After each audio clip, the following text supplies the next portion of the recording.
مولانا روم فرماتے ہیں، ایک شخص مسجد میں نماز ادا کرنے کے لیے اندھیری رات میں گھر سے نکلا۔ اندھیرے کی وجہ سے ٹھوکر لگی اور وہ منہ کے بل کیچڑ میں گر گیا۔ کیچڑ سے اٹھ کر وہ گھر واپس گیا اور لباس تبدیل کر کے دوبارہ مسجد کی طرف چل دیا۔ ابھی چند قدم ہی چلا تھا کہ دوبارہ ٹھوکر لگی اور وہ دوبارہ کیچڑ میں گر گیا۔ کیچڑ سے اٹھ کر وہ ایک بار پھر گھر واپس گیا اور لباس تبدیل کر کے مسجد جانے کے لیے دوبارہ گھر سے نکل آیا۔ اپنے گھر کے دروازے پر اسے ایک شخص ملا جو اپنے ہاتھ میں ایک روشن چراغ تھامے ہوئے تھا۔ چراغ والا شخص چپ چاپ نمازی کے آگے آگے مسجد کی طرف چل دیا۔ اس بار چراغ کی روشنی میں نمازی کو مسجد تک پہنچنے میں کسی دشواری کا سامنا نہ کرنا پڑا اور وہ بخیریت مسجد تک پہنچ گیا۔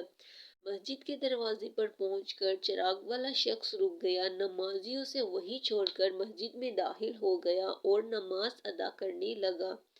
نماز سے فارغ ہو کر وہ مسجد سے باہر آیا تو اس نے دیکھا چراغ والا شخص اس کا منتظر ہے تاکہ اسے دوبارہ چراغ کی روشنی میں گھر تک چھوڑ آئے۔